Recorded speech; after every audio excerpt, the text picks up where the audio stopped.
hope you're good. Today on Miss Bill Storytime, we are on day 11 of hashtag Story to Christmas. So in our advent calendar, today, let's find number 11. We need 2 ones together.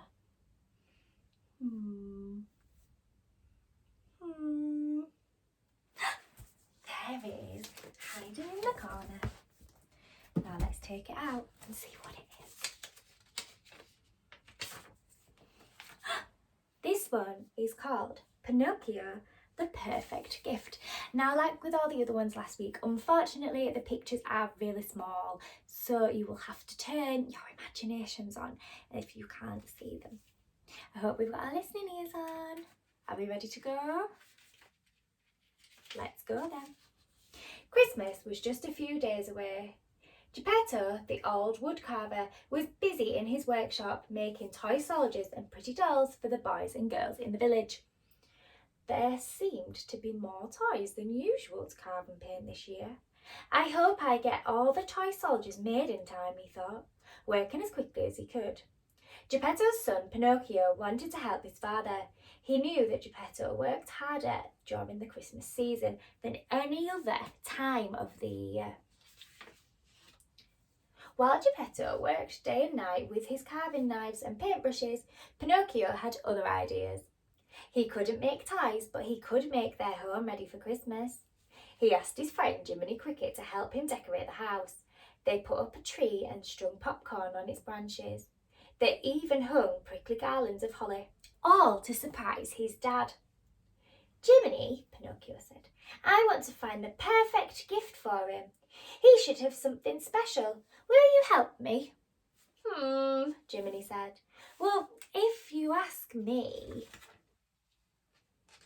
Maybe he would like a new knife to carve with, Pinocchio suggested, though he worried he may not have enough money for that. What about some warm gloves? He could use them when he goes out on cold nights to deliver his toys. You know, Pinocchio, I wonder if a better gift would be, Jiminy began. Socks, Pinocchio cried. Or a new hat.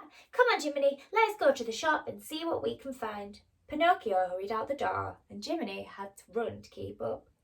In the shops, Pinocchio looked up and down at hats, socks, hats, gloves, scarves, and even a warm woolen coat. Everything was too small, too expensive, or too ordinary. Pinocchio wanted to find something special. Woo! Sticking together today.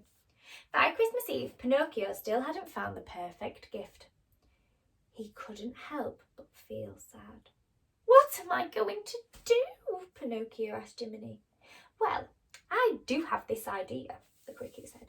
Really? Pinocchio asked. Please tell me. Jiminy sat him at the table and handed him a quilled pen. You want to give your father something he really needs? I sure do, Pinocchio said.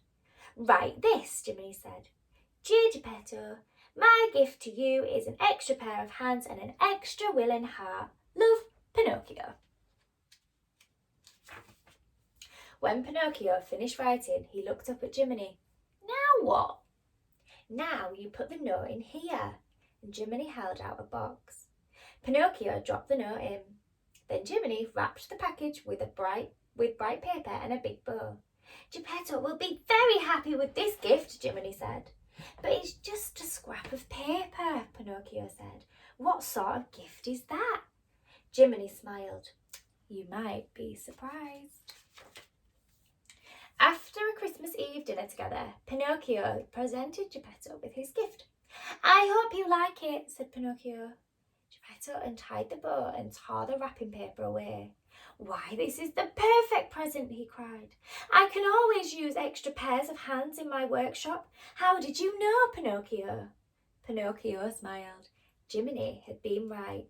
He was surprised at how much joy his simple gift brought to his father. I'm glad to help, Pinocchio said. I can start right now if you want. Pinocchio went to Geppetto's workshop. He swept up the wood shavings and boxed and unwrapped the new toys. He made labels for each box so that Geppetto knew which child each gift was for.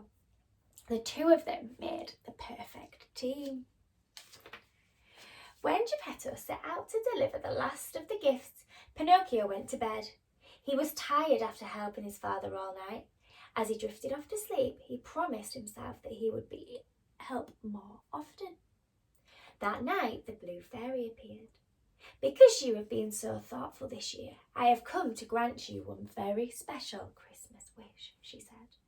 Pinocchio was thought about the many wishes he could ask for, but there was still only one thing he wanted. "I want to give Geppetto the perfect Christmas gift," he told the Blue Fairy. "Something that he will love forever." The Blue Fairy smiled. She knew just what the perfect gift would be. "You are a very kind and loving boy, Pinocchio," she said, "and I'm sure Geppetto will treasure this gift for many years to come." The next morning, Geppetto wanted to surprise his son. It was his greatest wish to make Pinocchio's first Christmas special. Geppetto went to place his gifts from Pinocchio under the tree. When he looked at the tree, he gasped.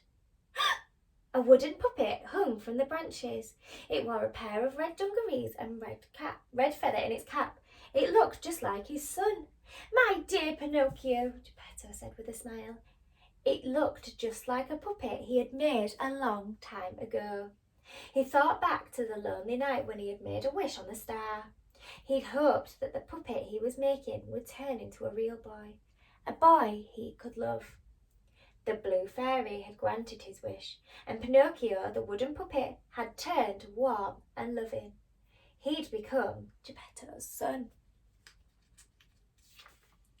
When Pinocchio heard about his father moving about, he and Jiminy ran downstairs as fast as they could. "Merry Christmas!" they cried. Geppetto sat in his chair, holding the puppet. "My gift! How did you make it?" Pinocchio stared at the copy of the puppet. He'd been just like that once. He smiled. The Blue Fairy had chosen the perfect present for his father. "Puppet Pinocchio was my favourite creation," Geppetto said. "Oh, how I've missed him." Pinocchio felt a frown appear on his face. "You have?" he asked. "Have I disappointed you?" Geppetto laughed. "Not at all, son. You've been perfect in every way. This toy just reminds me of how very much I wanted a real son. He reminds me of how happy I am to have you." Pinocchio smiled as relief flooded his body. He went over to the puppet and looked at it closely. It was like looking into a mirror. The puppet had the same dark hair and blue eyes that he did. The pages keep sticking together today. Geppetto started dancing with the puppet and singing. Geppetto looked at his son and said, "No one has ever thought to give me a toy of my own to play with before. You understand how much I love toys, Pinocchio. Thank you." Pinocchio went over and danced beside the puppet that looked so much like him.